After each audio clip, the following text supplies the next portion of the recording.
we find in the Yoga Sutras that basically the physical body is changing, the physical body is evolving, and the subtle body is more or less, subtle body is constant, right from the beginning of our uh, descent into this birth, from this birth to from this birth, right? This birth to Mm-hmm.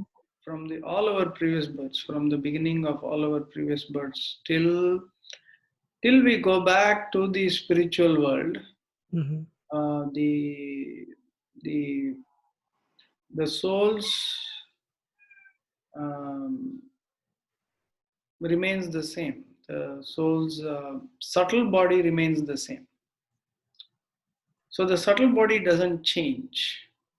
Mm. So and there is and many a times you must have heard this theory that you must have heard this theory that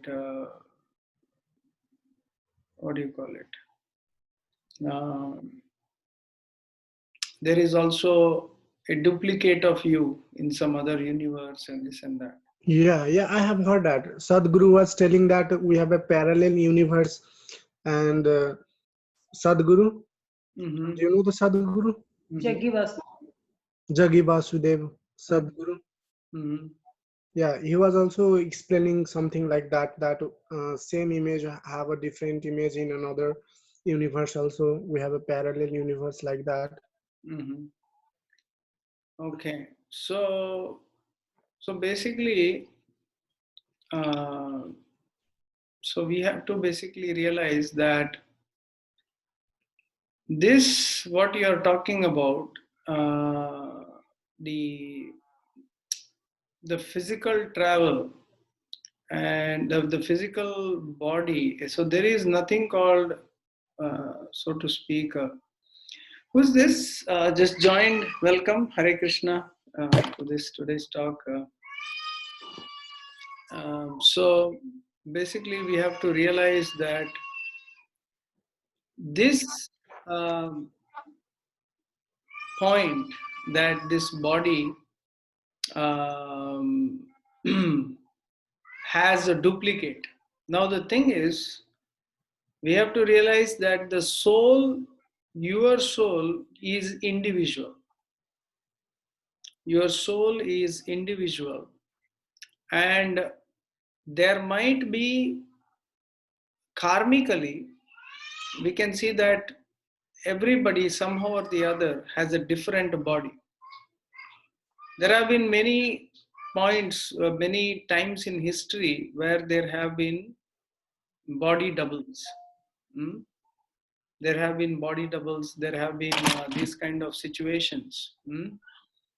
So, but this concept that there is a double of you and which you are not aware of.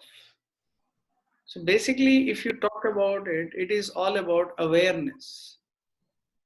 So awareness means you are having awareness of, the soul has awareness of its body. An ant is aware of its body. Any particular soul, any particular animal is aware of its body. It is not aware of anybody else. So basically, your awareness of yourself. So I just pulled up an article where we talk about time travel from space.com. So they are saying that possibly we could be transported, possibly. Mm. Although there is no documented evidence, this is mostly about fictional movies. So basically, time is linear, okay? And time once gone, it doesn't stop or reproduce again. Although there is a cyclic reproduction, just like we see that right now it is Kali Yuga. We call this as Kali Yuga. The next age that will come, that is Satya Yuga. And after Satya Yuga, there comes Treta Yuga, then comes Dwapar Yuga, Kali Yuga. So this timeline will be there. But at no, once it is over, it is over. So the argument with the time travel, the problem with the time travel is, for you think that whatever happening now, there is a past that exists. Now the problem with that is to think that which point in the past should exist. Like right now we are going through one past, and then you are talking about unlimited possibilities for every moment, and then you go to the future. They are talking about that you can even go to the future in terms of time travel.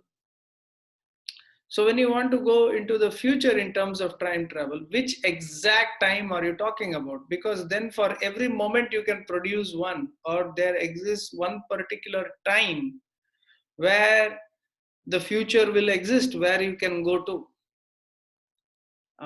So both these arguments where you are actually at this time, so this time is an energy which is acting right now. Time is, Krishna says, I am time. Hare Krishna, Devaki Nandan Prabhu. Hare Krishna. Hare Krishna Prabhu. So, I was just saying that, just coming back to today's point, was that I was just explaining that if you are talking about time travel, about past and future, so the yogi, so now beginning, which point in past are you talking about? The scientifically they say you could go back sometime in time, whereas if that is the case, then for every moment there should exist a past. So that for every moment there should exist a past universe. So that means we are talking about unlimited universes from the where every moment is going on in the past. But then, if you look, the same applies to the future. Which moment in future and how long in the future? So this is a concept of. So there are two concepts which they talk about. One is the past, going into the past, going into the future, all these things. The second is there is a concept which is talked about by the, if you go to the website in space.com, they are talking about uh, going at the speed of light. Going at the speed of light. So they are saying that if you manage to go further away from the universe, your aging will be slower. So the farther you are, depending on how time works on you, you will age slower. Now, this is basically what the space.com, if you go to talk about time travel, this is what they postulate. Let us get these postulations right, and then we will seek the yogic and the spiritual answers. So first point is they are trying to say you can go at some point in the past in that exists. So that every moment there is a past, and you don't know when, but you could go into a past life. Now similarly they are arguing similarly you can go to the future life. Now what is that? That is very vague. Now even if we accept that as true, which point in the future are you going to? Since the modern postulation of this on space.com and other websites where they talk about time travel in scientifically, which is the possibility, where you literally have to travel with the speed of sound. So they are saying that, light. So you have to travel with the speed of light. So you have to literally travel with the light, and kind of keep going with the light, and you will reach through time.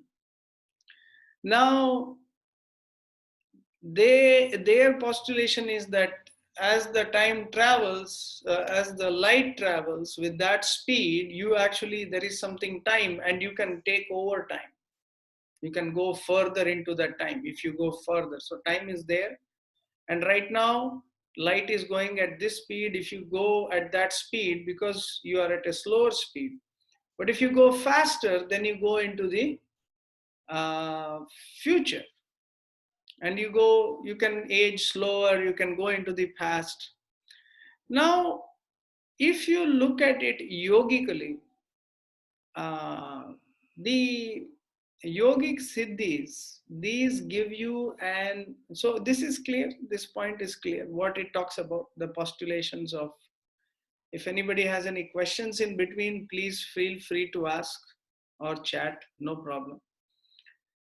So they are saying that literally there is, if you take a capsule, so my that argument, I mean, whatever I'm finding based on this, um, it's basically in the space.com, and they are postulating that you need to have a capsule which can travel at that speed, which all is not possible. But anyway, hypothetically they are saying that. So hypothetically, you can find on the internet that, is this a man from the past, is this a man from the future?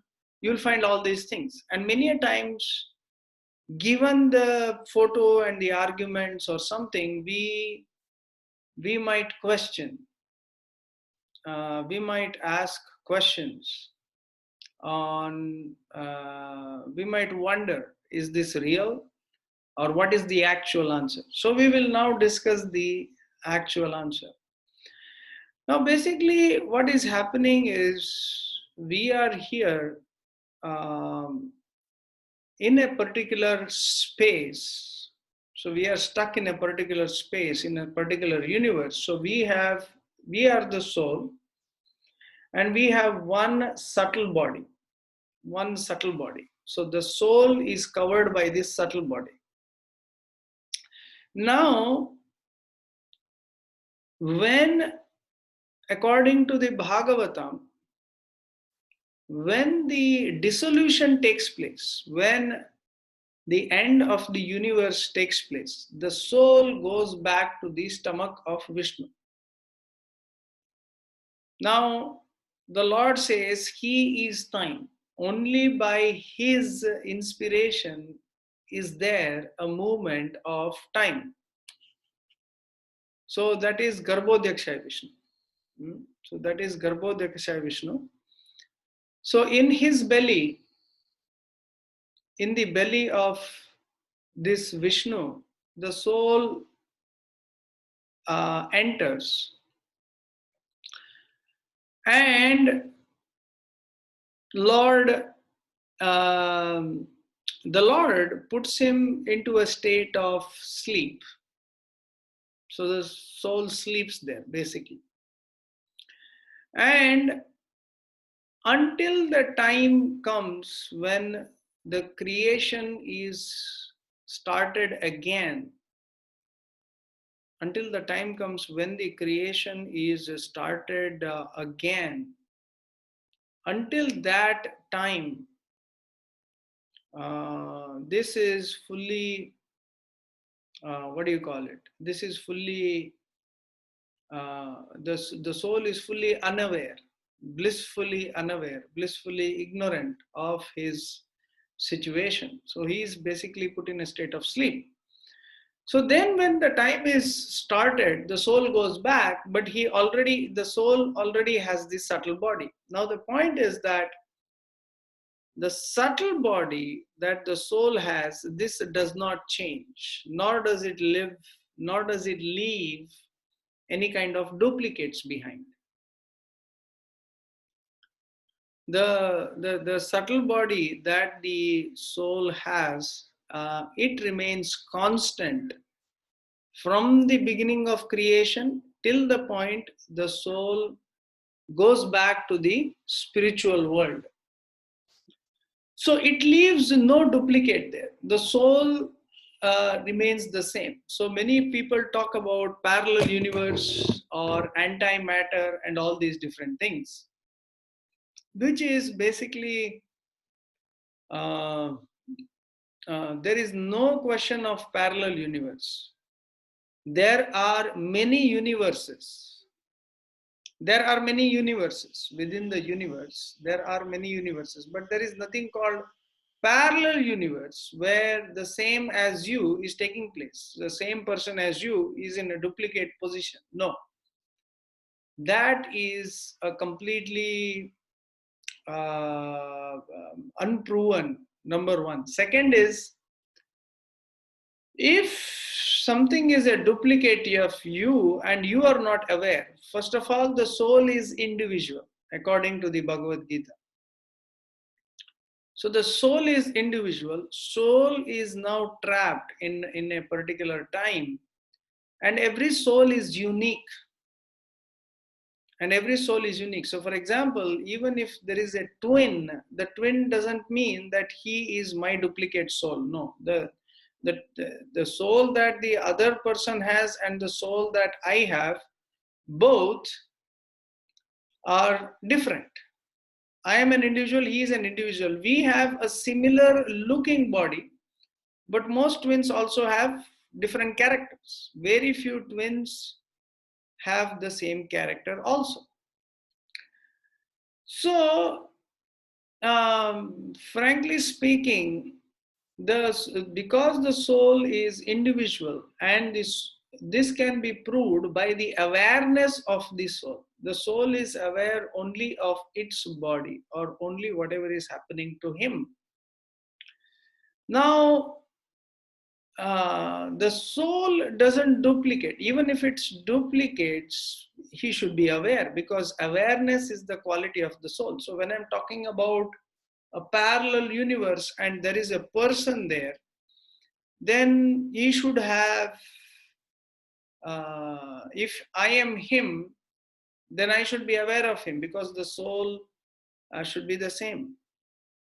However, that is not the case. So all these things are more or less, we find them that they are more or less theories. But when you come to the yogic perspective, very interestingly, Patanjali makes it very clear when you talk about Kaivalya that at every point in the past, so whatever happens to you is recorded by the mind. In the Patanjali Yoga Sutra, he says there is a recording by the mind. So the mind records. That is why he explains the Siddhi, or a yogi who has fully controlled his mind, fully calmed down his mind, a yogi who has fully conquered his mind. He is able to see the past, the present, and the future. He is able to see. But in no point in the Siddhis, if you read all the Siddhis, so first Siddhi that Patanjali explains is the ability to see the past, present, future. Okay. Second is, by meditating on one's own mind, you are able to realize what you were in your past life by looking at these samskaras. So one is able to look minutely into his own mind. And to the degree he is able to realize his own mind, he is able to realize even the mind of others. He is able to realize the mind of others. He is able to realize how the other's mind functions. In that way, he can even Just like in astrology, he can even determine the past, present, future of any person. So this is also another siddhi. Now he goes on to say that he is able to, now the maximum that Patanjali goes on to say in the Yoga Sutras is that the karma, if a yogi meditates on his karma, and how is that possible? So that is only when your mind is fully cleared. So just like I'm able to see the astrology of my own astrology or the astrology of others, just like we can see through the process of astrology, I'm able to see the past, present, future through horoscope. Similarly, our mind, because it has every moment that it passes through, we may not realize, but every moment that we are passing through, the mind is actually recording the activities. It is being auto recorded. So Patanjali goes on to say that whatever is being recorded, you are able to see. Whatever karma is you are going through, you are able to see. Whatever karma you will have to bear in the future, also your past karma, you will be able to see. So this is the beauty of the Yoga Sutras, where he explains that we are able to, welcome Rishikesh, Hare Krishna. Hare Krishna. So very beautifully explains that you can see the past, you can see the present, you can see the future, and you can be in the present. You can be in the present. But at no point, so he goes on to the point to say that you can see the past, you can be aware of the present, and you can be in the present, and you can be aware of the future. So it is all about awareness, but at no point does Patanjali say you can go to the past and correct your present. No. The only way to correct the past or whatever you have done wrong, whatever you samskaras that you have cultivated, whatever your mind has cultivated, the ideas that it has developed, the samskaras it has developed, both good and bad, the mind, so to speak, uh, that it has developed, they can be seen, they can be sublimated. They can be sublimated. That is the power of yoga, the practice of yoga. So Patanjali explains that meditation means sublimation. So the goal of meditation is the sublimation of basically the karma. So yogi is able to burn karma. So he is able to see, he is able to witness the past. Now, the yogi has access to, for example, if I go to the battlefield of Kurukshetra, a yogi who goes to the battlefield of Kurukshetra and he does very deep meditation, he can definitely see the battlefield of Kurukshetra, Krishna willing, to that degree, just like Krishna showed Arjuna the past, present, future. The yogi is able to see the past, present, future. But can he enter? Can he enter? No. Because of karma, he is supposed to be here. We find also the story of Maharaj Khatwanga in the Srimad Bhagavatam. So Maharaj Khatwanga in the Srimad Bhagavatam, he was fighting on behalf of demigods. And he lost track of time. And by the time the war was finished, he asked the demigods, the devatas, how much time do I have left? And they exclaimed, you have just one kshana, one moment. And that moment he meditated on Krishna very, very deeply. And within that moment, he liberated himself and he went back to the spiritual world. There is no question there. There it talks about because he went to the heavenly planets, he gained the lifelong, the length of life of the devatas. No, he had his lifespan, and whatever lifespan he had, you can go at the present time. At the present time, there are different universes. There is the higher planets, there is the Swargaloka, Janaloka, Tapaloka, Brahmaloka, all these lokas, but they are existing in the present context of time. Now, at this present moment, the time there is different. They have a different, just like when you go, even on this planet, right now, it's summer which is approaching, but if I go to Australia in a month's time, it's winter. So, in the same time, in the same point of time, there is something else going on. But suppose something went wrong today in my life, the worst thing in my life, can I go back yesterday sometime and then get it corrected? Now, for example, even if I take it as hypothetically true, so I am here, I go to the past, and I am already there. So when I come back, whatever I have corrected in the past, now when I come back here, the present remains the same. So even if you go back, then you see yourself. I mean, you are young and you change something. And even if you come back, you are in the present. So what is the meaning of that? So basically, this is a very, very uh, hypothetical postulation. And even in the future, even if I see myself and come back, even if I go there, what is the point? Because when I go to the future is already there.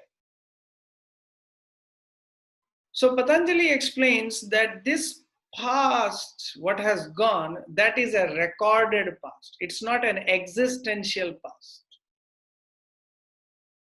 It's not an existential past. Means it existed at a point of time. Time moves.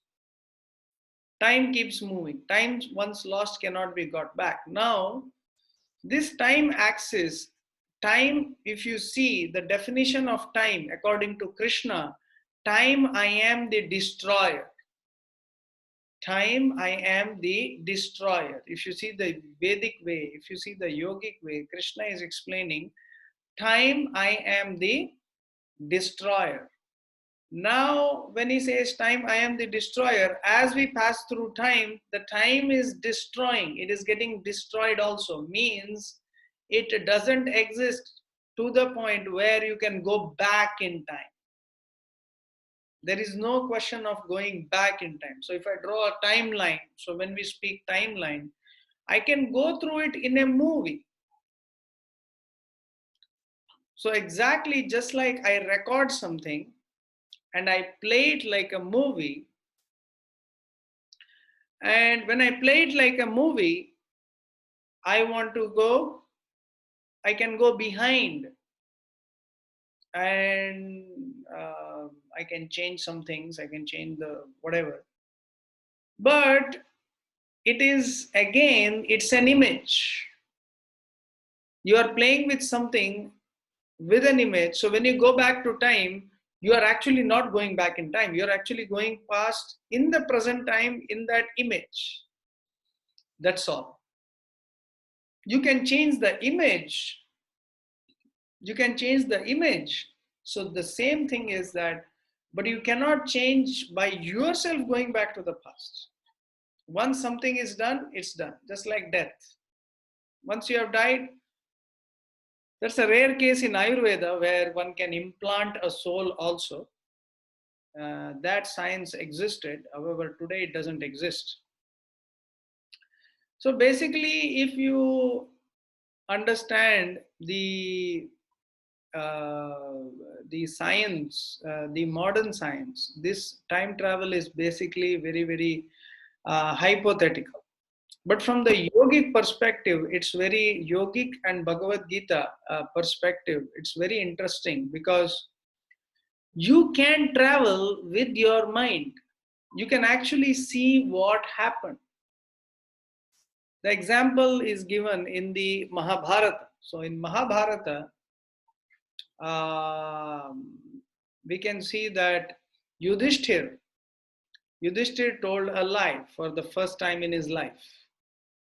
And Yudhishthir told Dronacharya, just to deceive him, he said, Ashwathamo hataha. So he thought Ashwathamo hataha, Ashwathama has died. So who is this Ashwathama? And Yudhishthir, in his mind, he was thinking of an elephant named Ashwathama. So in his mind, he was thinking of elephant named Ashwathama. But he said, Ashwathamo hataha. That so Dronacharya is thinking that his son died. He knows his son hasn't died actually. So his son hasn't died, but his son is still alive. That's what he is thinking. But he wants to make sure. So what Dronacharya does, he gives up fighting.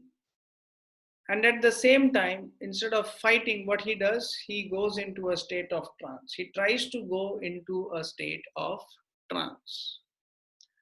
And when he tries to go into a state of trance, um, at that time, we can find that um,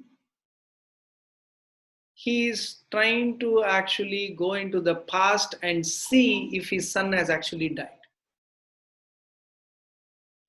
If this actually happened. So he in a state of trance, so that is what is given in the Yogi Sutras, that the clearer the mind, the more beautiful the mind, the more clearer the mind, the more concentrated the mind. So if you are able to hold your mind on one object for 2 hours, that is dharana. When you are able to hold on to one object for 12 hours, that is dhyana. Sorry, 24 hours. So 2 into 12, 24. When you are able to hold that object for 12 days, then that is samadhi. So dharana, dhyana, and samadhi. So basically in between that, so if you are able to hold an object to the point you are able to hold an object for 12 days. But once you have done that, once you have already achieved the state of samadhi, then even the momentary meditation on that object will reveal. So yogi gets such a power that moment he masters samadhi, moment he masters trance, when he meditates on that object, immediately the past, present, future of that object revealed, provided you are able to meditate on that object. So this is the power of yogic trance, what we are speaking about. So among the yogic siddhis, there is anima, laghima. You can become lighter than a cotton. You can float in the air. Laghima, you can become heavier than a boulder. Prapti, you can get anything anywhere from the universe which is existing at the present time. Then similarly there is vashitva, you can control people. But there is no siddhi which is explained among all these ashta siddhis, even the 8 siddhis. You can walk on the water, you can become lighter, you can, whatever your mind desires, you can have. But this is all about the present only. It talks only about the present only. It does not talk about going into the future. It because even these siddhis are exhaustive. Even they are exhaustible. Just like we find even in India, there was this Sai Baba. So he had some siddhi, and as long as his siddhis were there, so he was making a lot of money. So when you misuse the siddhi, then he was caught in so many other problems. Finally, it was said when he died, he became a ghost. So the thing is that all these siddhis are also they are material and limited. So the whole point of traveling in the past. So even if you travel to the past, how do you come back to the future? And what is the point in traveling to the past? And even if it exists, uh, the very fact that you can travel with this self same body into there, and if you see today, if there were actually time travelers, then suppose I go back 20 years into this world and enter somewhere else, what is my position there? Who am I there? How am I going to survive there? So hypothetically, it looks very interesting that, and which past is it? Whether I can aim to go 20 years behind. So even if I want to go 20 years behind, something should exist 20 years behind, a parallel universe itself. But how many parallel universes you are talking about? So every moment, even if I talk about in a minute, there are 60 seconds. And even if I take 60 seconds and divide it into milliseconds, even if I take 600 milliseconds total for everything, or 6,000 milliseconds. So for every millisecond, there should exist a parallel physical universe for the past where you can go into, which exists. And for every moment for the future, if you're talking about going into the future, somebody coming from the future. So for every moment for now, so there should exist. So that is a logistically a nightmare, It's like so huge. So even if I want to define, but what basis do I want to define that a future 30 years later will exist? No. Just like we see this Terminator movie, and somebody comes from the future and he comes to this world because in the future things are going bad, so he wants to correct the present. So basically, if you look at Vyasadev, the Vedic explanation, if you look at Vedavyas, if you look at Vedavyas was Trikalagya, means he knew the past, present, and future. Nowhere it talks that he went into the past or he went into the future. No, even if you see Ashwathama and all these different people, even Vyasadev, they are existing even now. And if they are ready for the future, they are waiting for a certain time in the future where they will come back and do something else. So there are many, in the Bhagavatam it is described that there are many such powerful souls who are in different forests or different mountains, who are there, who have a siddhic body. And with that siddhic body, they can stay without being detected. They don't need food, water, because when you are in a state of trance, you don't need food, water, oxygen. You don't have to pay the bills. This recession, all these things won't affect you. You are way beyond that. You are different. You are out of all these problems. So they are in a place in pure mode of goodness where they can preserve their bodies, but they are also waiting for time. You cannot jump time. That's the point. So any yogic siddhi, you cannot jump time. You cannot conquer time because time is Krishna.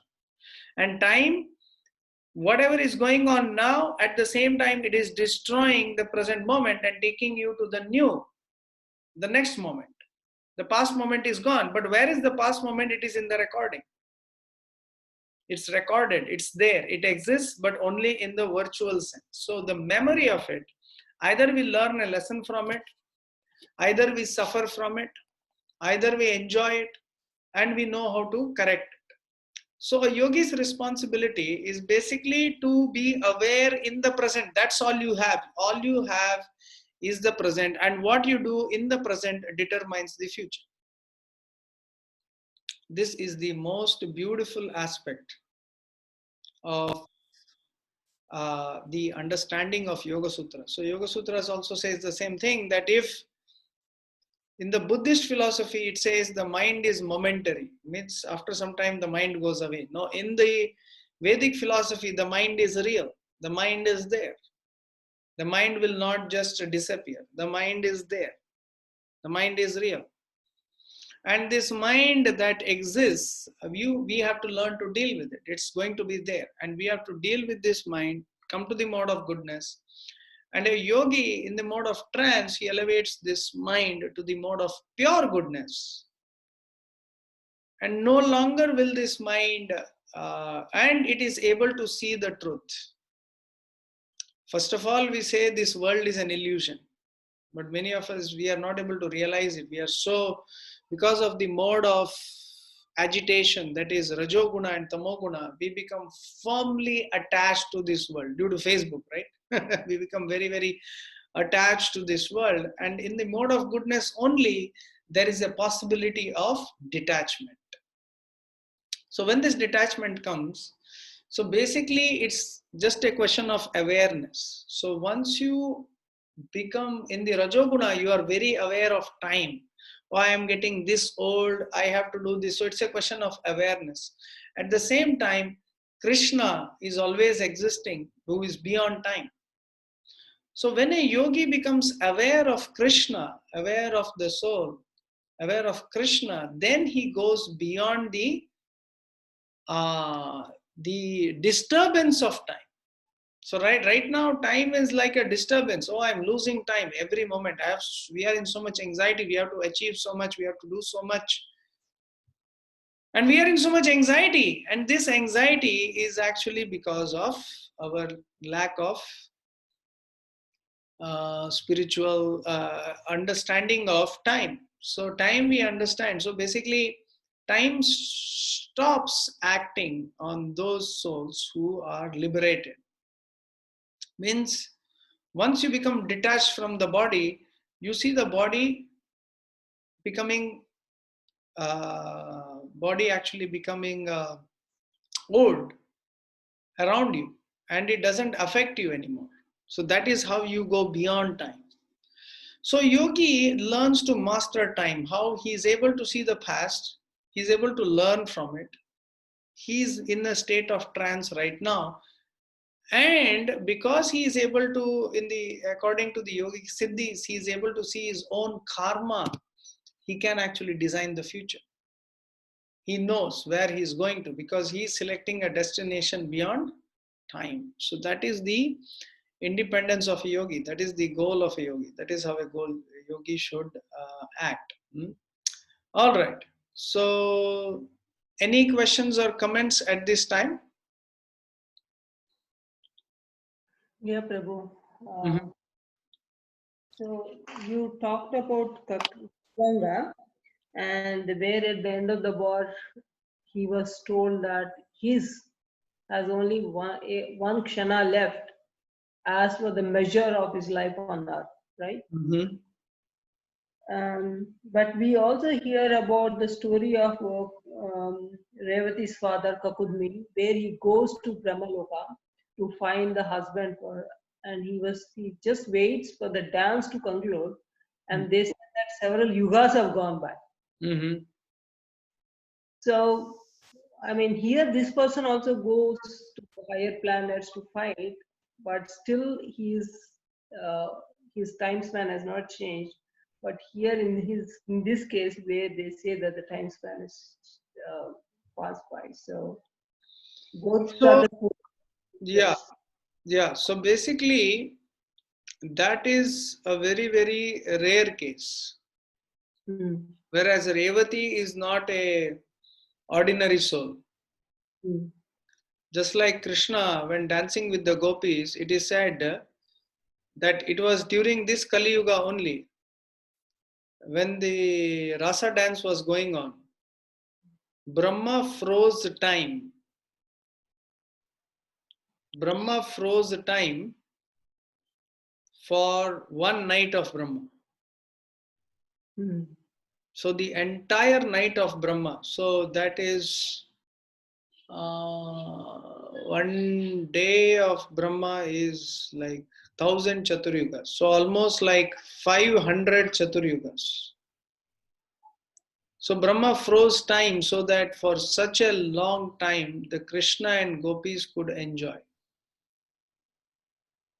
Hmm? So Krishna and the gopis could enjoy. So in that way, on special occasions, they can freeze time for somebody. However, you can see the answer here to your question is also, even when he went to Brahmaloka, time passed. He could not come back to the past. Yes. So he went there at a particular point of time, and here time passes faster. Although he went into a higher dimension, higher loka, that is Brahmaloka, there time passes much slower, but he passed few moments, but those few moments equal so much time here. Yeah. So even my question is for Katwanga, how could that be that? See, the Swargaloka time range is different. Brahmaloka is far different. Okay, you Here, must. there it is 1 is to 10,000. So 1 day, 6 months of 1 year of hours is 1 day. Okay, so Indraloka, it's different. Yeah, it's a different span of time. And second is he went there for a war only. And the Indraloka time, see, the thing is, in Pitraloka, 15 days of Pitris is 15 days of hours is 1 day for the Pitris. So when they say Pitru Paksha, like 15 days, so that is 1 day for them, that is the day they come here to take oblations. And after that day is done, then they go back.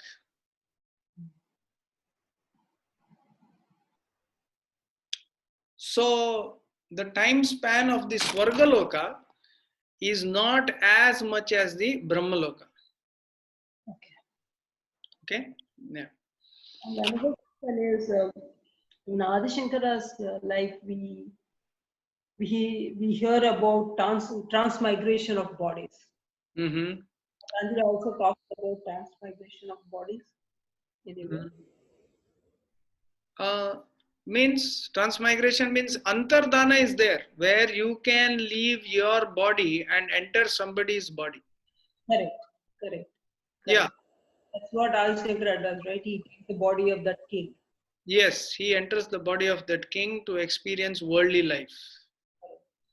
That siddhi is definitely there where he has to connect his prana with the prana of that body.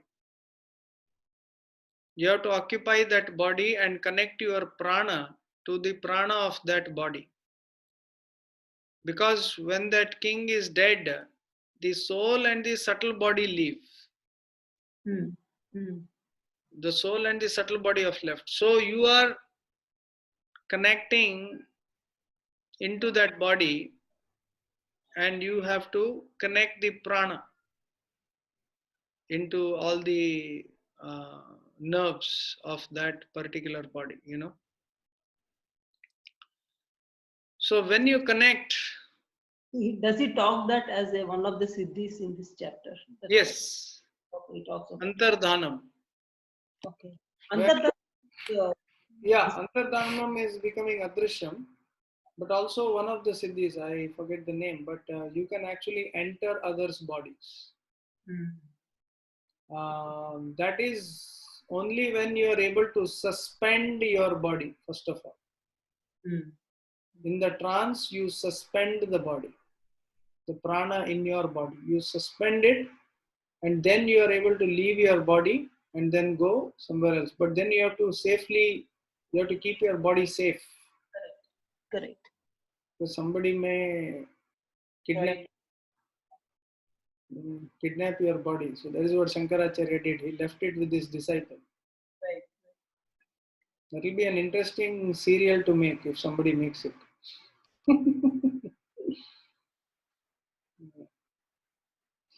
Yeah. So I have a question from Sanjay. It is said that once soul goes back to spiritual loka, they shouldn't have to return back. But why souls return back to Nitya Loka after destruction?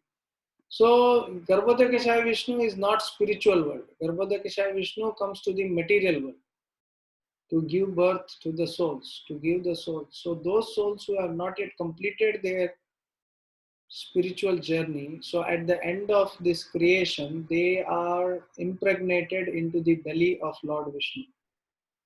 Hmm. Why did Shankaraj said we souls are part of Brahma and we are Brahma? We are Brahma, but Adi Shankaracharya did not emphasize that we are individual souls. That's all. That was emphasized by Chaitanya Mahaprabhu. So Adi Shankaracharya came to defeat Buddhism. To defeat Buddhism, he had to explain the concept of soul, but in a Buddhist way. So Buddhism, nirvana means you become one with nature. So similarly, he explained that soul becomes one with all the souls. So that is just to attract the people at that time. Just like today, people believe anything on the internet, right? So just like that. So he had to intelligently bring people to the concept of soul.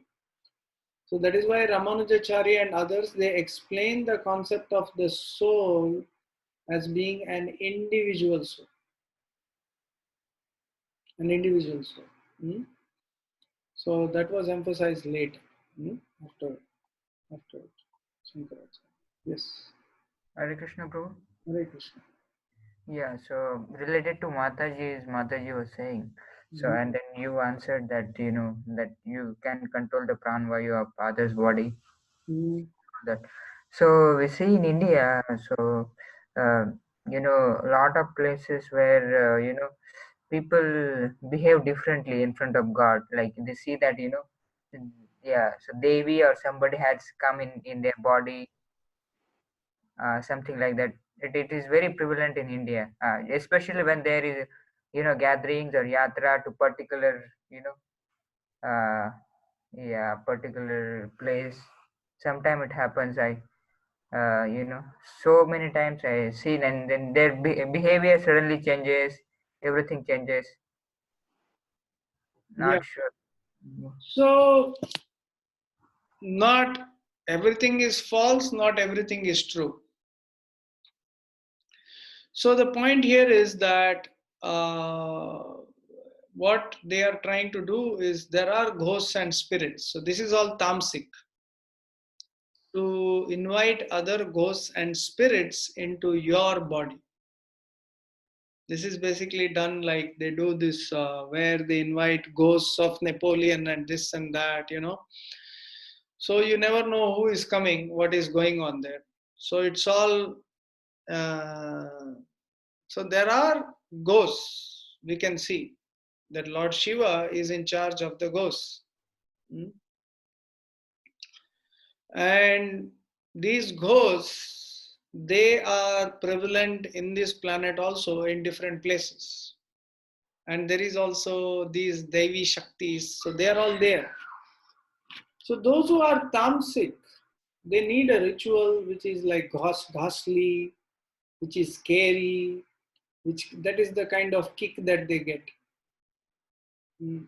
So then they create a ritual of such a thing, and in many of these, it is not like, so there is some belief there is some truth in that, but mostly speaking, uh, in some cases it is there. Like somebody, there is a priest in one Durga temple, and it is said that the Devi blesses him and enters him every morning. And whatever questions you ask between such and such time, he gives a true answer. So there are some things where the deities are very powerful and the deities reciprocate. The deities speak through the people. That is all true. There are many, but there are many of such rituals where they dress up and do this and do that, but the way they dress up, the way they are, it's like you are putting the hallucination onto yourself.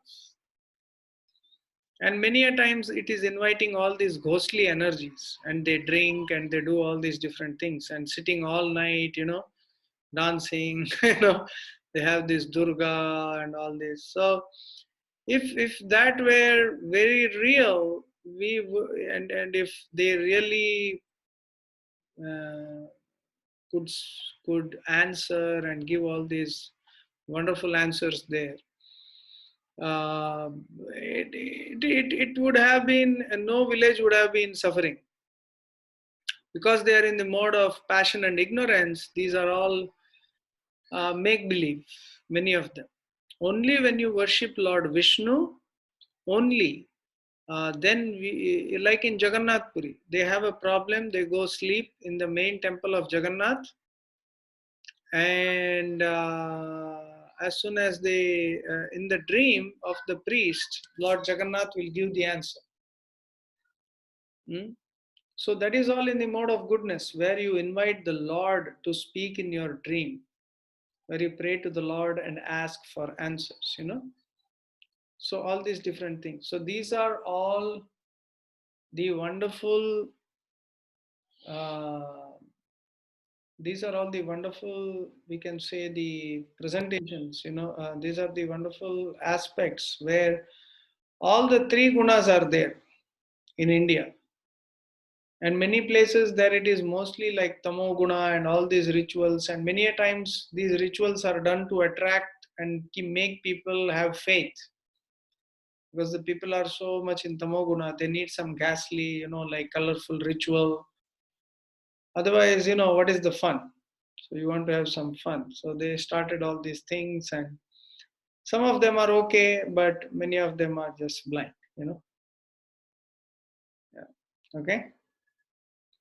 Okay. Any we are soul after death, but what changes as the same soul as ghost or bad spirit? So basically we are all spirit souls. So depending on our karma, if you have done good karma, then you get a human body, higher body, Swargaloka.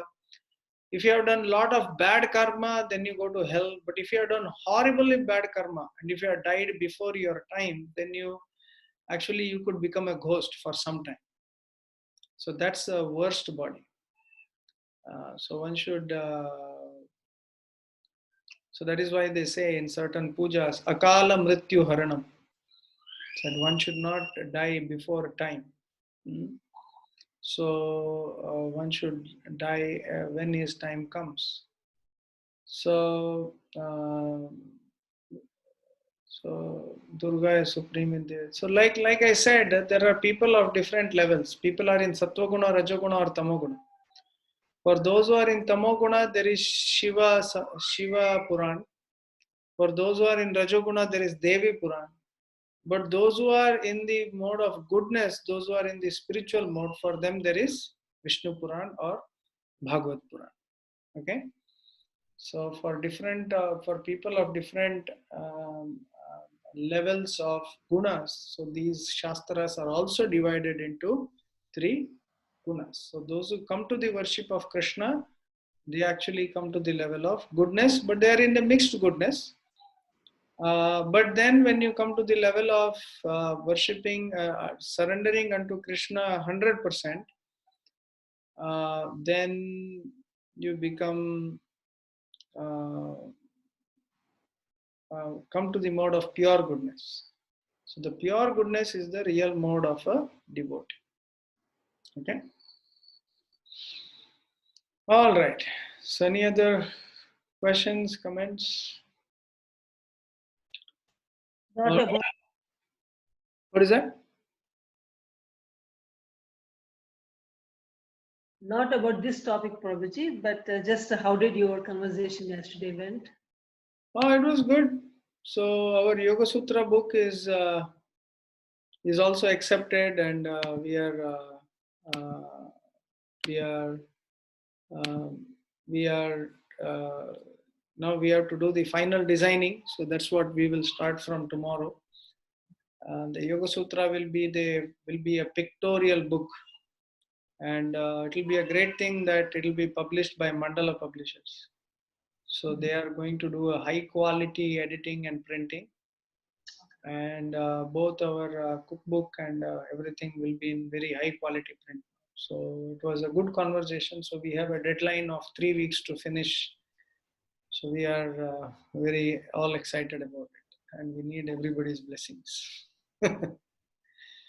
Yeah. You are doing so much tapasya for it, Prabhuji. It will come out. It is, let's see, we are praying to Krishna that everything comes together. So we need all of your blessings also. Mm. So you are still continuing your fast? Yeah, yeah. I'm in the 15th day of the fast now. I can see today my practice, I could see my yoga practice was very, very deep. The breathing, the prana. So actually, your food control completely helps you control your prana, level of prana also. The flow of prana within the body, the shape of the body, um, everything is controlled by diet. Diet is almost 80% of your yoga, so it's important. Mm. You looks very fresh today, Prabhu. Yeah, I shaved today, so yeah, and I put some turmeric. Mm. Okay, so let's do a quick yoga nidra today, and we will, instead of 15 minutes, we'll do it like 5 to 7 minutes. Quick yoga nidra. So fully breathe in and breathe out. Completely meditate on your breathing. Inhale and exhale deeply.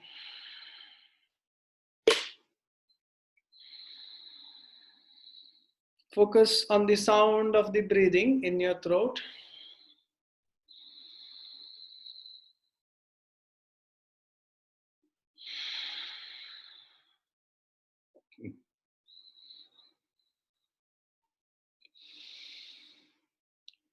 Deep breathing.